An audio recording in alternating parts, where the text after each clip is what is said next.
George Floyd repeatedly told the officers that he could not breathe after an officer knelt on his neck. The family of George Floyd held a memorial in his memory. My brother's gone, but the Floyd name still lives on.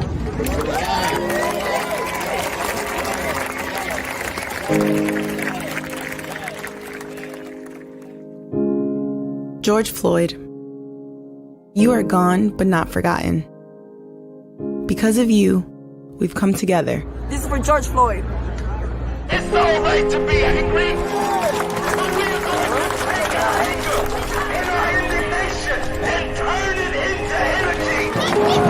George Floyd! George Floyd! To march.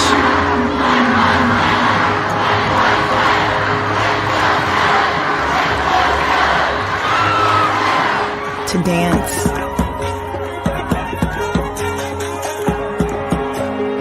To kneel. To be quiet. We're saying your name. We're saying their names.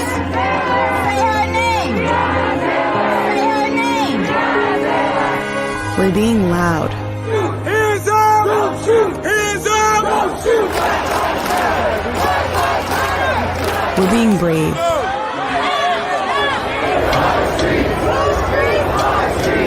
We're laughing.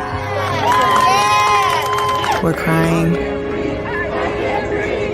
We're getting engaged. We're getting married. We're changing the world.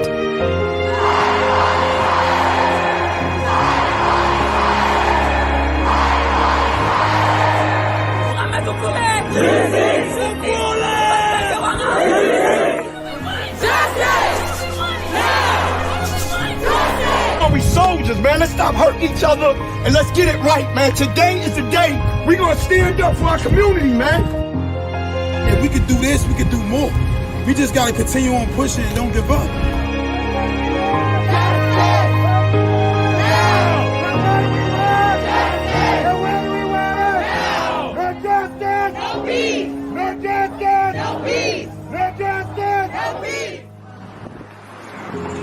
He did what? That changed the world. Daddy changed the world.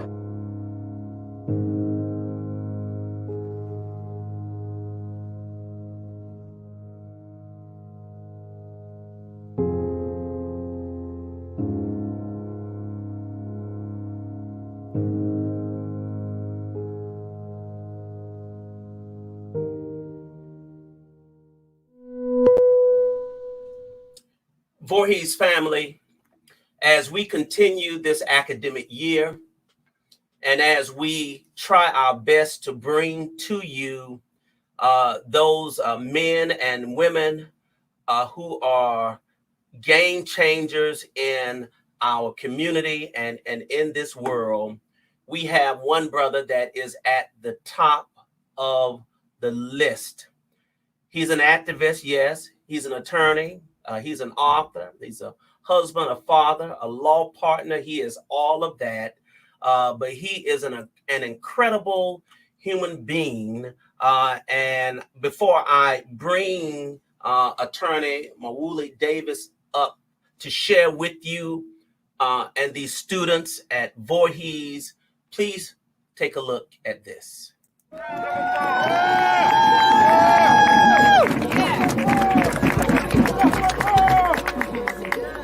Power to the people!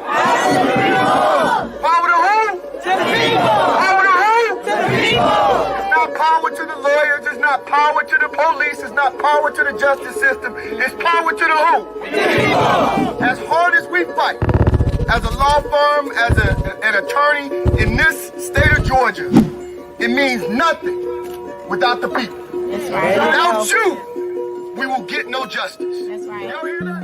Mawuli Davis is one of the most admired and respected lawyers I've ever known because he always uses law in service of the people. I've known Mawuli Davis since he was a law student at Georgia State University. As a law student, Mawuli had a passion for being engaged in social justice issues, connecting himself to the community and all levels of the community, not just the elite or the professionals. The late, great Charles Hamilton Houston famously remarked that a black lawyer is either a social engineer or a social pariah. And Mawuli Davis is definitely a social engineer.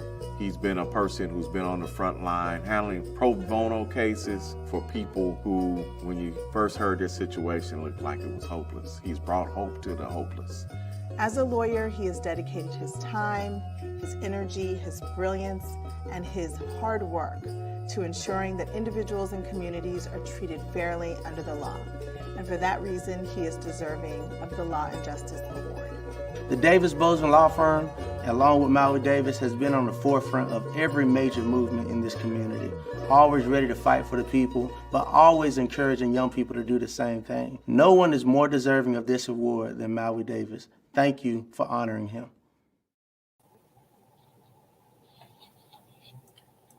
My brothers and my sisters, beloved Voorhees College family, can I introduce you to, in my opinion, one who walks in the spirit of Marcus Garvey, one who walks in the spirit of Malcolm X. And no matter where he is, you can always expect to see that Black Power sign up in the air. I present to you my friend, brother, attorney, leader, and all of these other things, attorney Mawuli Mel Davis. And, you know, as long as I've known you, you know I always got to put that U in Mawuli, but it's Mawuli. Mawuli. Mawuli. Mawuli. That's the southernness in me. And we pronounce the syllables. And I received that, Doc. I receive it. I love it. Mawu is just another name in one of our traditional African languages for God. Yeah. And so Mawuli just is, there is a God. And my mother chose that name after all that I have put her through. Yeah. And made it to the other side. So she was like, this name fits you, boy. It fits you. Yes, it does. Well, listen, I'm so delighted to have you here to speak into our students, primarily the Lyceum Committee, and the Lyceum series brings speakers and persons who can empower our students. And I can't think of anyone right now outside of Francis Johnson, and he's been to Voorhees. He was our ML King speaker a couple of years ago. Yes. You are so relevant for the time. You have a new book out, which is entitled, and you're going to talk a little bit about the book momentarily, but it is entitled, We Need You. encouraging my son's generation for Black liberation. And the book is a game changer. And so I'm going to let you do what you do best. But before, I turn it over to you, one of the things that I hope our students will get is that while they are at Voorhees, that they will find that something in their spirit that says that there is a cause greater than me. Okay. And it's not all about me getting what I can get, but getting what I can get so I can use that to pay it forward and to help others. Encouraging my son's generation for Black liberation. Tell us a little bit about how you got into this, what has inspired you, what keeps you on the ground. I mean, you're constant. I don't know how you do it. I just don't.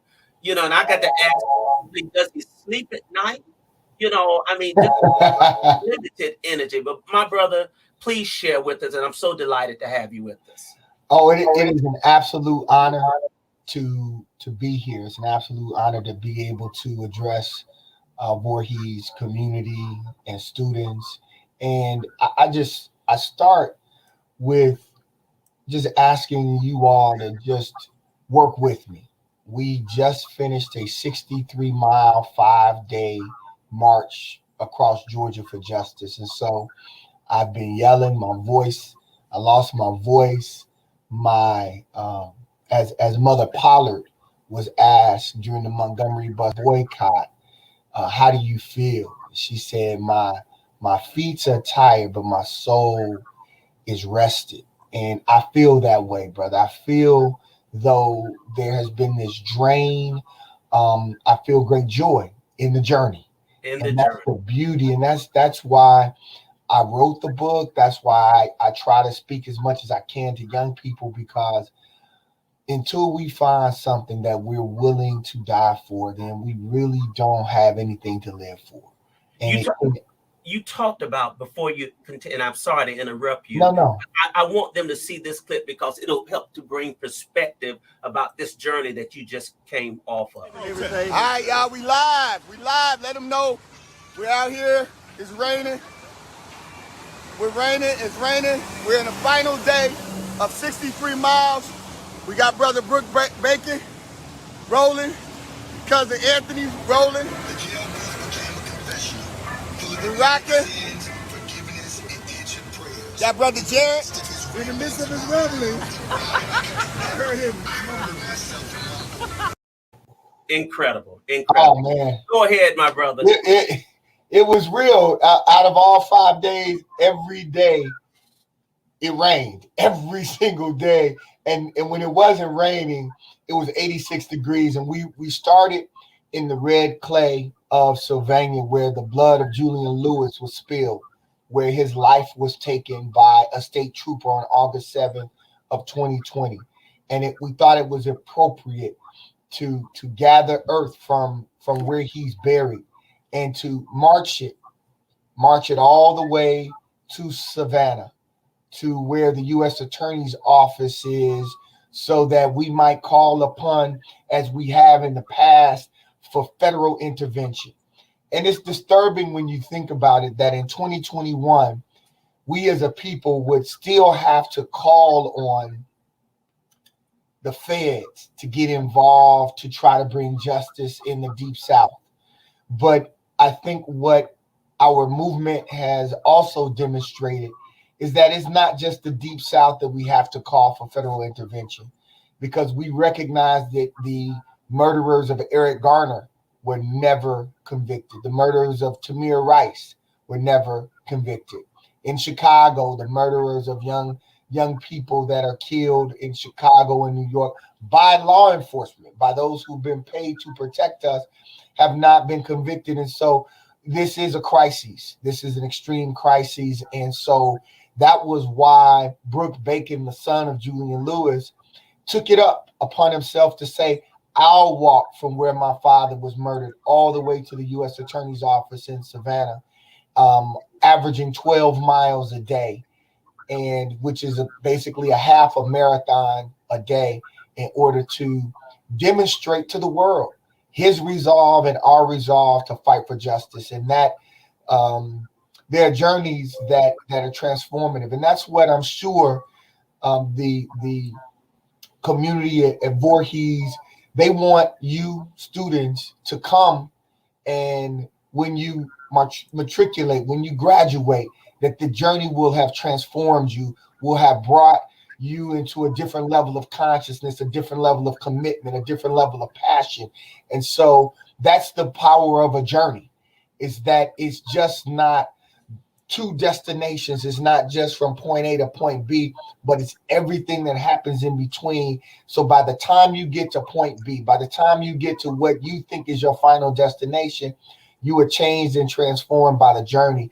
And that's what I experienced, and many of us experienced over this 5 days and 63 miles, is that we were renewed. Our spirit was renewed. The reality that we are part of a continuum of struggle, right? Vincent Harding described it as this river of struggle. And when I reference Vincent Harding, the great historian and activist from the civil rights era, I reference him when we talk about the power of young people and the students and the role students have played. The role students have played over all of these years, and young people have played over all of these years of transforming the way this society and this world treats our people.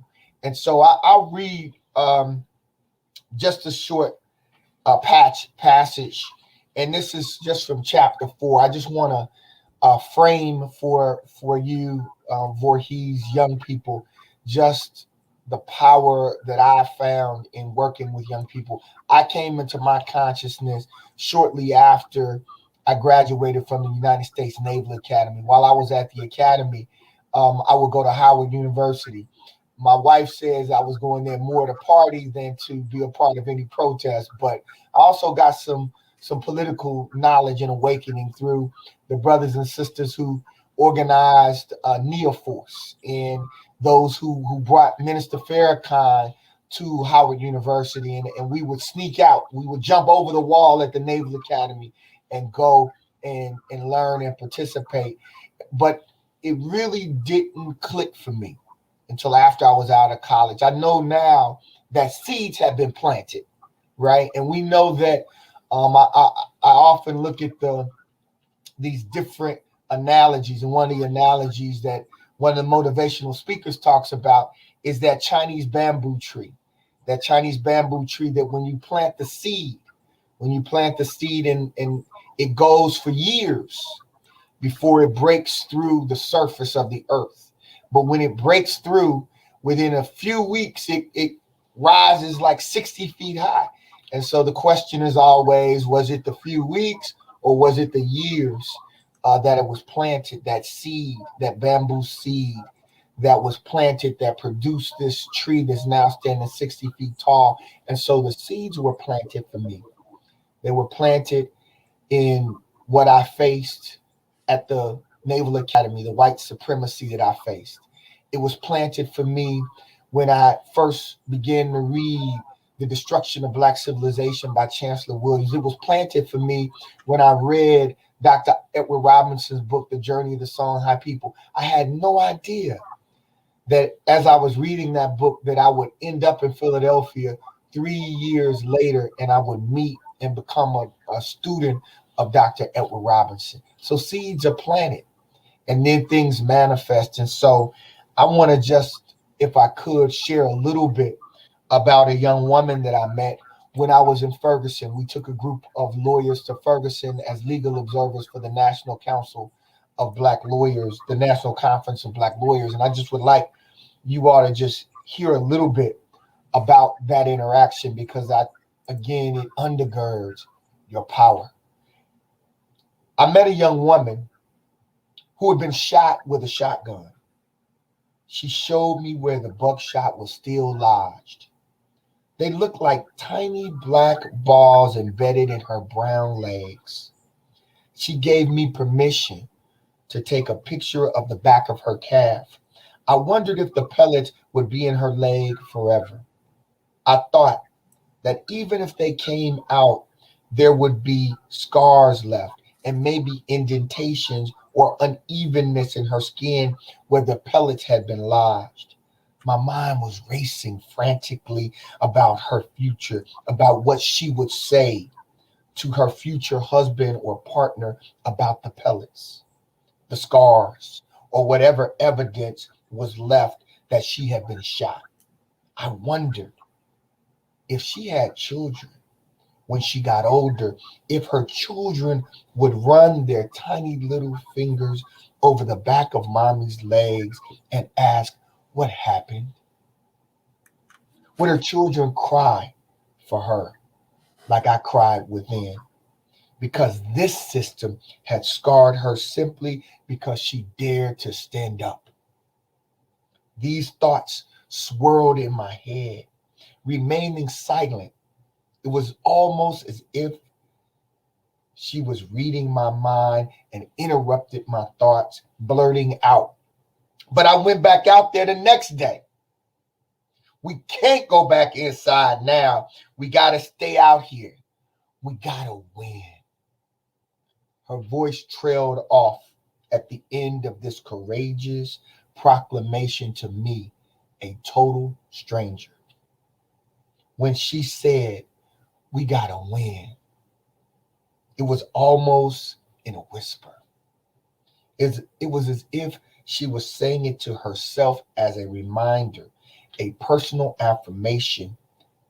She limped away, smiling as she looked back at me and went back out there into the streets of Ferguson to continue the protest, to carry it on. I never got her name or where she was from or exactly how old she was. She was young, in her late teens or early 20s, but she seemed so firm in her stance and so clear about her mission that I felt myself looking up to her in admiration. In those few minutes, in that church gymnasium converted into a makeshift sanctuary for weary organizers, I came to know her resolve, her passion, her willingness to continue to fight for Black people, even in pain. She was more than a contributor. She was a player in the struggle, and I was a witness. And that experience with that young lady in Ferguson, similar to what I experienced walking with Brooke Bacon from Sylvania to Savannah. You get to a point that your body is in some pain because you've walked 12 miles. For me, an old basketball player who played high school and college basketball, my knees, and my ankles, and my feet. And I asked someone that was walking with us, a sister, her name is Yvonne Lee, who went to Florida A&M with my wife and went to Whitney Young High School in Chicago with my wife. And we've known since the 7th or 8th grade. And I asked her, I said, because she has done a marathon, I said, this pain. And she just kind of smiled and was like, pain comes with this, but we're going to finish. And I thought that was profound. I don't know that she intended to be profound in that moment as we walked through the rain and through the heat, but there may be some pain that comes with this journey. But there's going to be pain whether you are fighting in the movement or not. We're going to experience pain if we surrender. So why not join the movement? Why not join the struggle? Why not find your work, your passion, whether you're an artist, whether you're an entrepreneur, whether you're a professor, whether you're a teacher? Why not? Why not join and do the work that is in the interest of your people and be of service? And that's really what the book is about, right? The book is really, my wife described it best. at one of our book talks. She described it as a love letter to my sons and to their generation. And that's you all. A love letter inviting you to fall in love with yourselves, to fall in love with our people over and over and over again. That's what this is about. It's about loving ourselves so much that we won't allow people to disrespect us, to disrespect our elders, to demean our young people. And that's what being in love. When you're in love, you stand up, you fight, you press back. You would do whatever it is that you're called to do so that your people know how much you love them. Because love, we know, is an action, right? And so that's why I'm honored to be able to speak anytime at any college or university, but particularly at an HBCU. It means so much, the great history that we have that calls on us. Because when we think about it, and Doc, I'm going to be quiet, but when we think about February 1st, 1960, and those 4 freshmen, those teenagers at North Carolina A&T who just went to a Woolworths and sat down, and how transformative that was, which led to the founding of the Student Nonviolent Coordinating Committee, which birthed a John Lewis, a Kwame Ture, formerly known as Stokely Carmichael, a Diane Nash, and so many others. Robert Buck Moses, who just made his transition. I mean, that's it. That's it. This is the time for you all to realize, to get that seed planted and begin to water it, and let the bright light of our beautiful Blackness shine upon you so that you can grow into all that we need you to be. I know I've talked longer than I should have, Doc, but I just I'm excited, and I'd love to continue the conversation. Listen, man, I didn't want to interrupt because I wanted it to flow organically as it has. I have sat and listened to you at banquets, just enthralled with the knowledge that you drop. I want to talk about for a few minutes, coming into your own. You mentioned, first of all, you mentioned reading. You talked about how The Destruction of Black Civilization by Chancellor Williams was one of those books that inspired you. And as a librarian and as a director of the library at Voorhees, and a lifelong reader, talk about the importance of gaining the knowledge, and having some substance and some background, in it. Certainly you are an attorney, a distinguished attorney, and you are well-read. Bob Franklin used to have this mantra at Morehouse to be well-spoken, well-read, well-dressed, and well-traveled. And I think it might have been one of those other ones. But, somewhere you talked about the seed being planted. I know your sons are, they can't help to have that. I've seen them via Facebook, and I can see that they got that spirit from both from you and your wife. But just talk about, talk to whatever student might be listening, saying, I want to get involved. I don't quite know how. I'm afraid. I saw what happened, in Ferguson. I'm aware of police brutality, and you put out a series of videos to parents and young people on how to respond. So in essence, what I'm trying to say, you found your niche.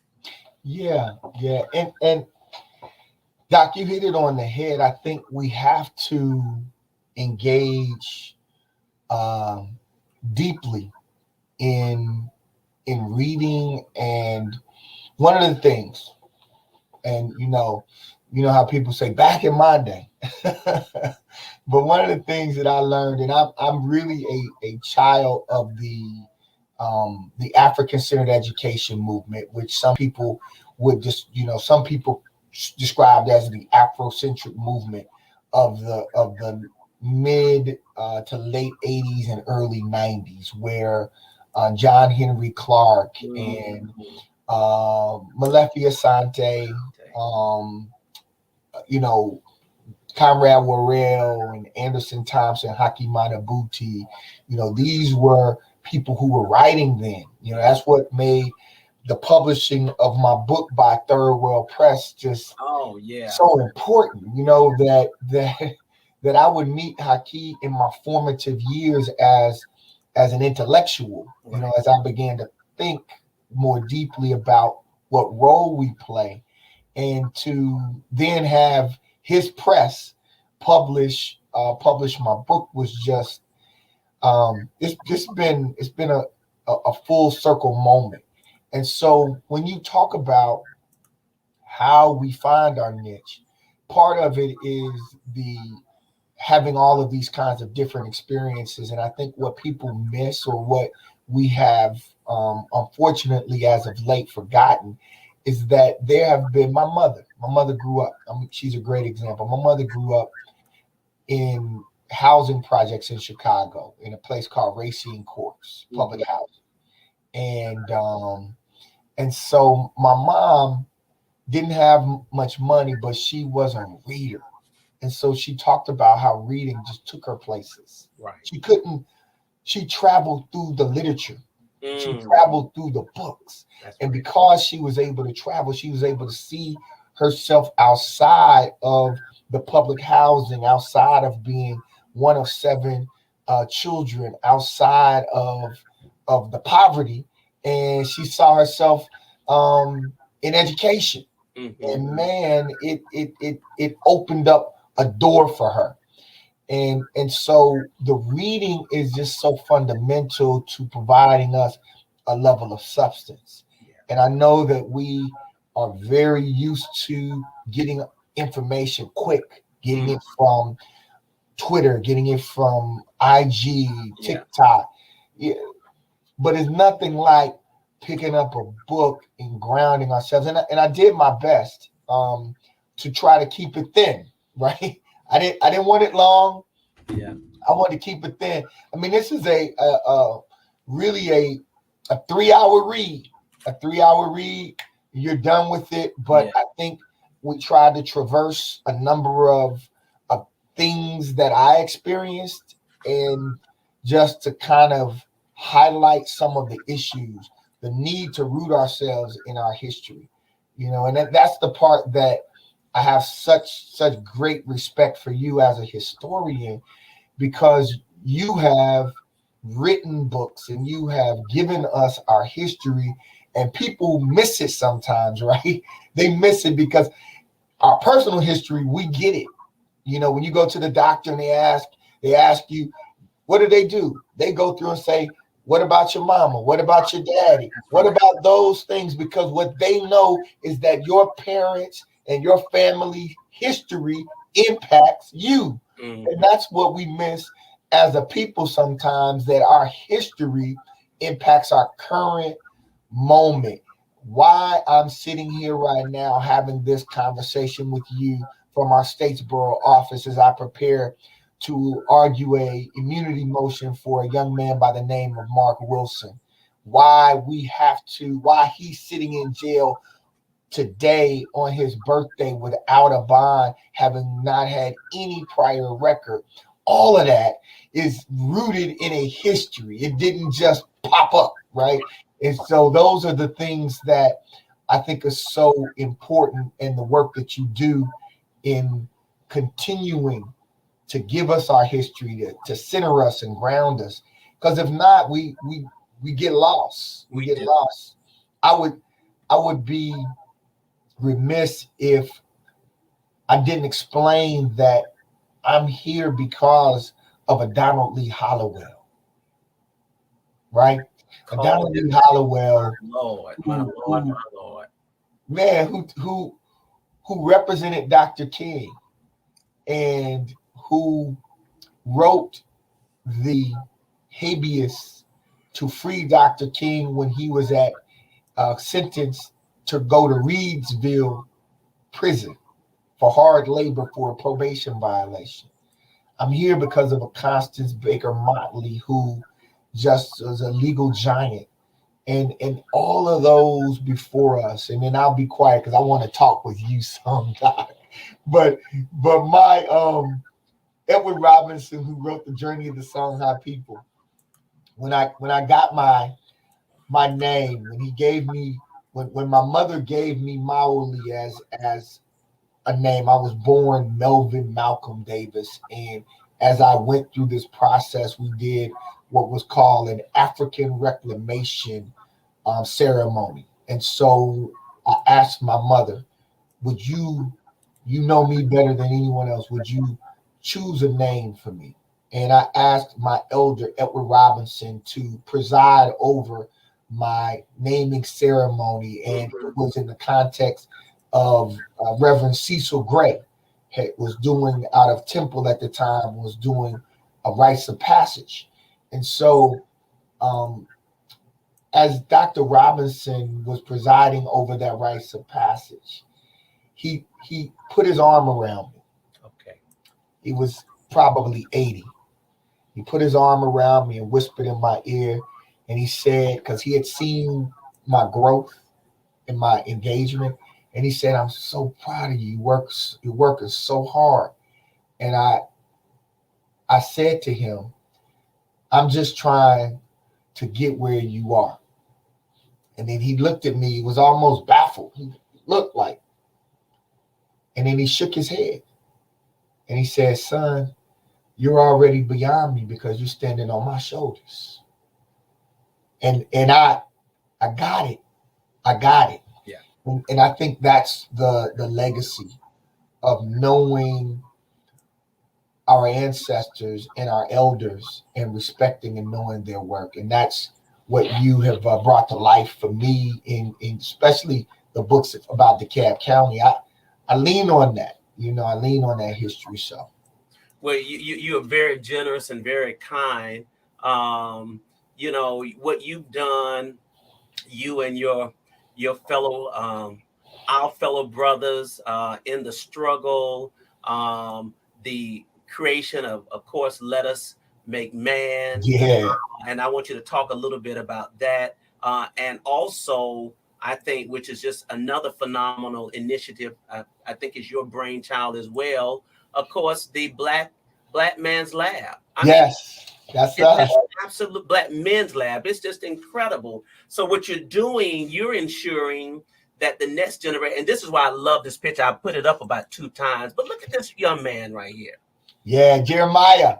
I mean, this speaks volumes in terms of ensuring that this next generation gets it, that they understand. And I mentioned the word niche. That was probably not the right word. It is finding your voice and finding your calling. That's right. And being willing to accept it and to make room. Talk about Let Us Make Man. Yeah. And also the Black Men's Lab for just a moment, if you would. Please. Yeah, Let Us Make Man. It was so interesting, and I talk about it in one of the chapters in the book, how it came to pass. We were a friend. I was stationed in Rota, Spain, and a coach that I coached with brought a group of young men, and he said, listen, I'm coming to Atlanta. We're going to visit the King Center. We're going to do the history piece. But could you get together a group of Black men? And the coach was a white guy, right? And he was like, he felt, and I describe him as an abolitionist. His name is Ben Anderson. He's a really phenomenal ally in the work. And so he said, I really feel like these young men need to hear from a group of Black men about a way forward and what they can be about, what they can do. And so we gathered a group. I've been in Atlanta maybe 2 or 3 years. So I reached to your friend, my friend, and brother Derek Bozeman. I reached to DB. I had Kene Walker, who's a great educator, motivational speaker. Yes, indeed. Reverend Derek Rice, my homeboy from Chicago who pastors Sankofa Church. And so it was a group of us, right? And we were in what was then the NCOBRA, the National Coalition of Blacks for Reparations in America, our office space that we were sharing with the sister Sandra Barnhill had gifted us, right? And so we're in this room, we're talking to these young brothers, and we talked for about 2-3 hours, and we're going back and forth. I mean, like it was like the everybody didn't agree on everything, but everybody we brought into the space was clear that they were not just going to enjoy the spoils of their education for themselves personally. They all were committed in some way to pushing forward our community through their different professions. So we had a psychologist, we had the doctor, Ricky Jones from University of Louisville. We had all of these. And so we came out on the street after it was over, and the young men were getting on the van to head back to the hotel. We stood, this is in the West End. We stood on that corner, and we talked for another hour and a half, just among us. And it was clear we had to do something, right? And Derek Bozeman, being who he is, said, "Hey, brother, we got to get this back together." So he convened a group of us to come by his house the very next week. Said, "Man, let's figure this out." And we came over, and it was 10 of us sat in his living room and birthed Let Us Make Man. And it was Let Us Make Man, the gathering to reclaim Black manhood. And that was the whole purpose, was the reclaiming of Black manhood. From that, to be a Black man, was gangsterism, man, and violence and hustling. And we're like, nah, I'm a man when I get up in the morning at 5 o'clock and fix my family breakfast and then put them in a car and drive them across town to the best possible schooling situation we can find. And so we push back against the notion so that our young people could see we are men. You know, I hustle by getting up at 5 and going to work, working out, and then going to work. So that's how Let Us Make Man was born, and it continues now. We have spoken to over 20,000 young people and mentors over 15 years of annual gatherings around the state. Around the state. We got to come out of state. We got to come to Voorhees. Got to come to Voorhees. Yeah. Yes, indeed. I know Derek mentioned it maybe a year or so, just before the pandemic hit, as a possibility. So out of that, did the Black Man's Lab come from that as well? I keep wanting to say Black men. Excuse me. It's the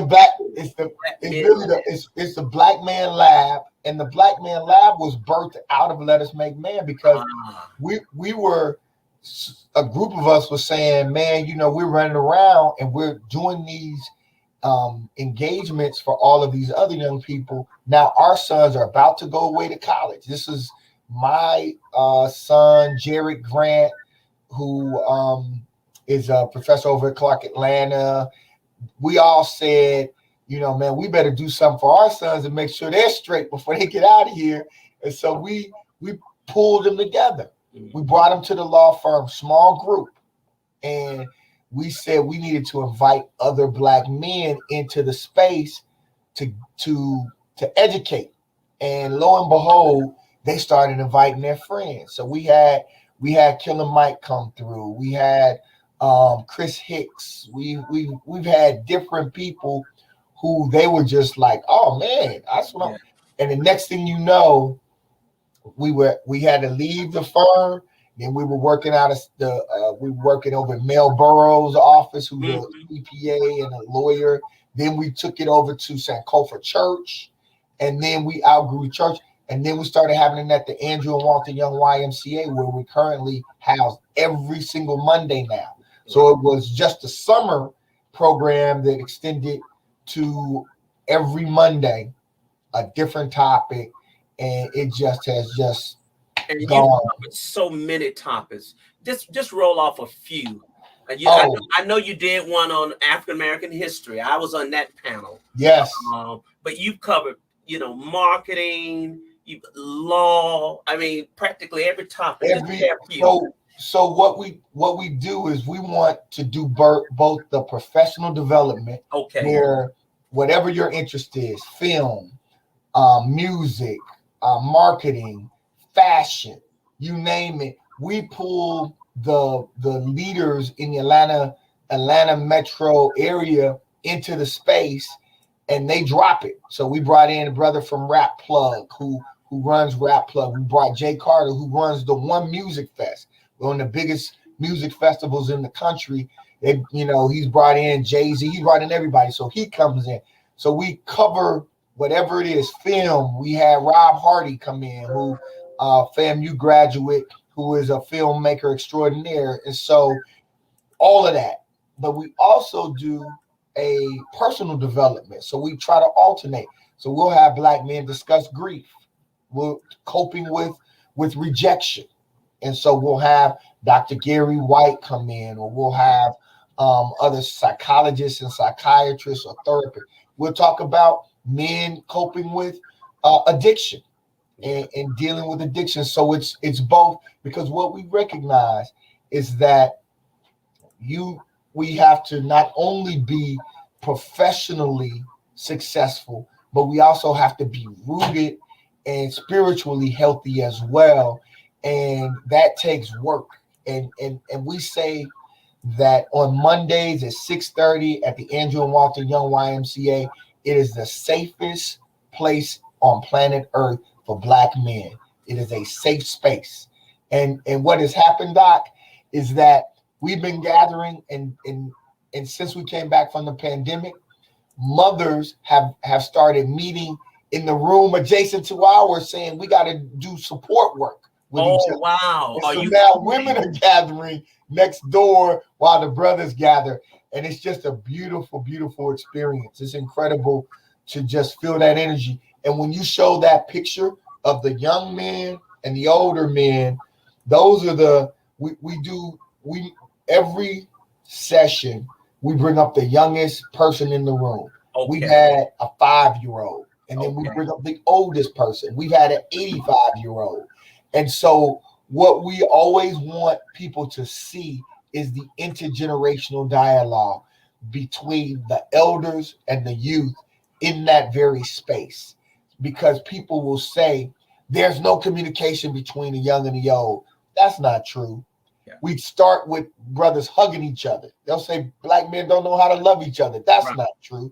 So all those myths, we don't just shatter them with words. We do it in action. We do it in action. Amazing. Absolutely. Man, it's beautiful, man. So what's next for you as we get ready to wrap? You just finished this 63-mile march. Yeah. For Julian Lewis.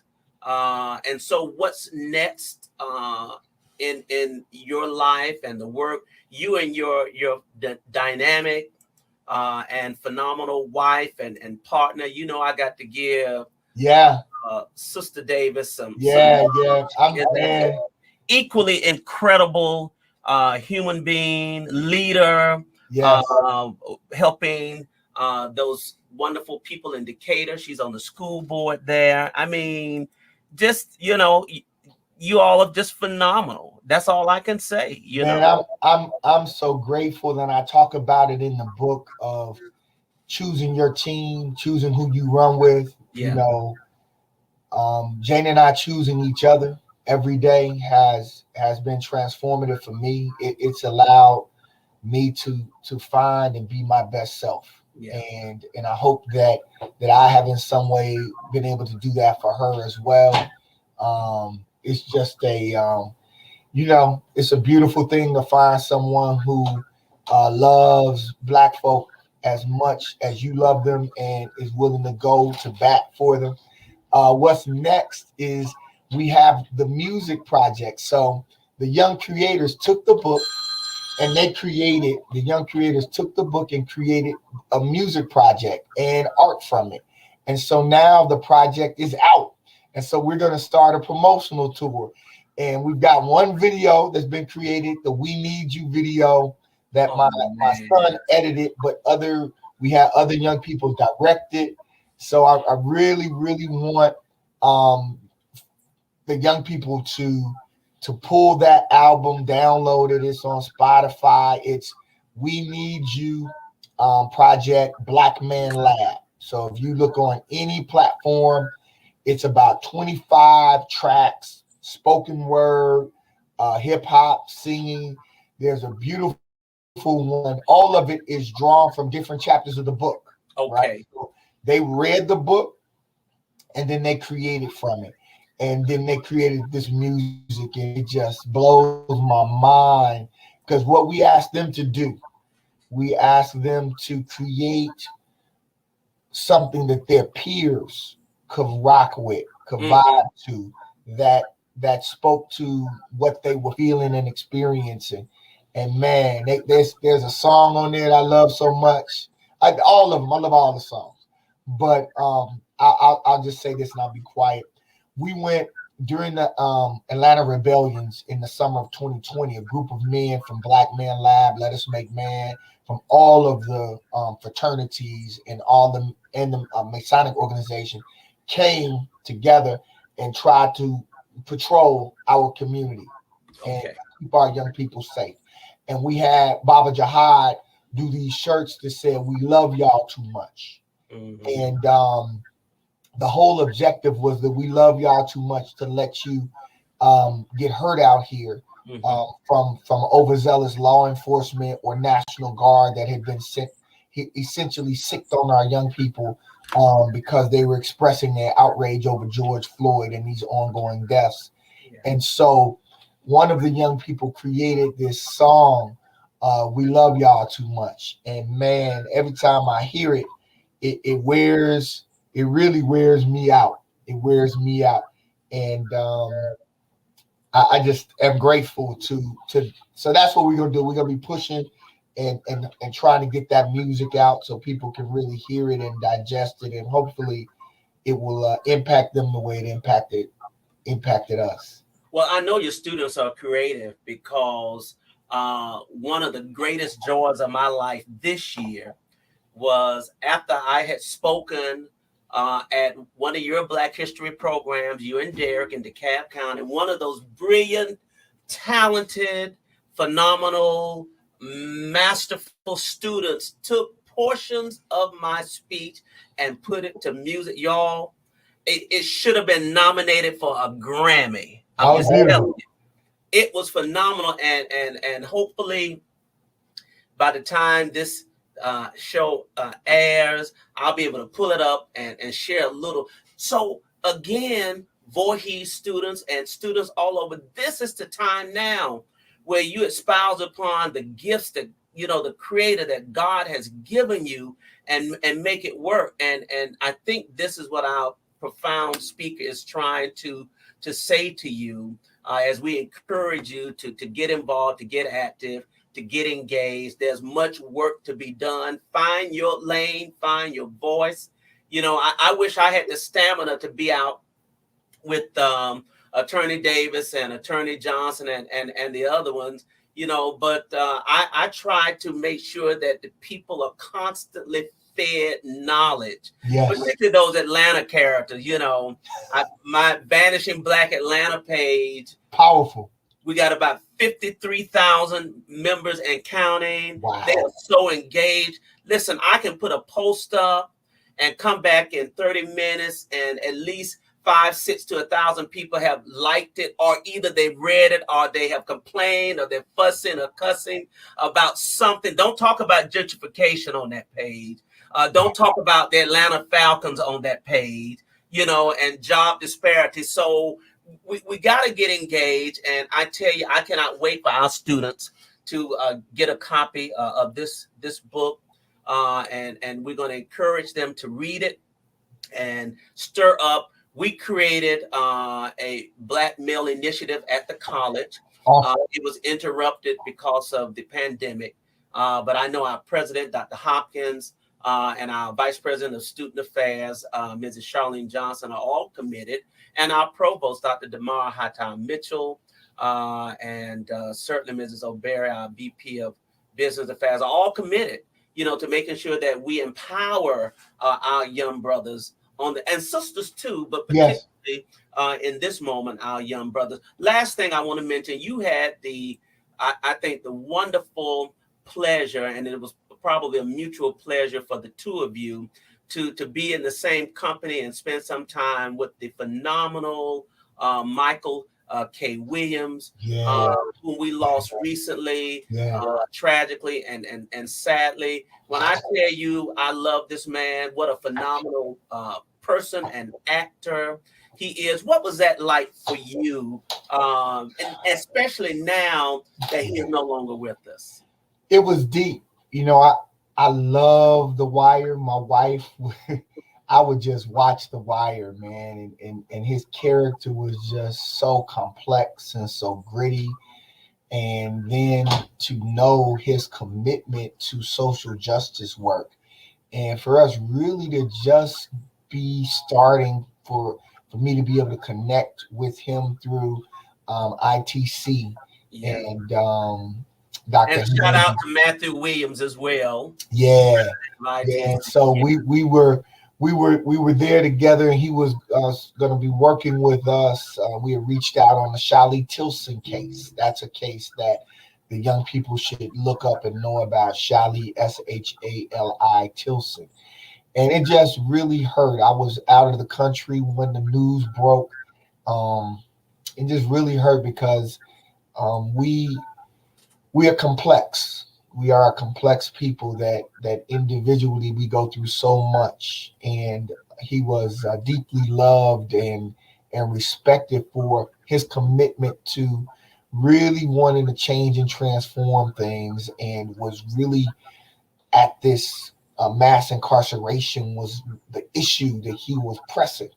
And that was something where where we connected. Right. So, and so that I just, continue to just lift him up, lift up his family, and lift up his work and legacy, and just know that there's so much that people are doing and dealing with that we don't know. That's why love is so important, and I appreciate, the way you love on our family, and I hope you feel it mutually. When we see you, we gonna wrap our arms around you. We are going to do that. Yeah, and we're gonna tell you, mask and all. That's right. That's right. That's right. Man, I tell you, what a joy to spend this time with you. So much admiration. Again, I think. May I ask, how old are you? I'm 52. You're 52, so I can make an excuse. I do have 7 years on you. I used to have that kind of energy. I was all over the place and doing, everything, but I guess I've kind of gotten a little settled now. But your energy is just incredible, and the work that you do is just almost unmatched, second to none. And this world, city of Atlanta, Decatur, Georgia, is the better because of you. I just hope that you and brother attorney Dr. Francis don't get run out of one of these small Georgia towns. Listen, because obviously they're bringing back tactics Jim Crowism. When I saw those men mounted on horses down in Texas trying to lasso our Haitian brothers and sisters, my heart turned, my head dropped, and so we got to wake up. Yeah. Close us out with a final pearl of wisdom, and we're going to call it a day. And thank you again for your time and for sharing with the Voorhees College family. Just would you close us out? I want to just read this that reminds me of you and others who I consider friends and comrades, and I'm inspired by.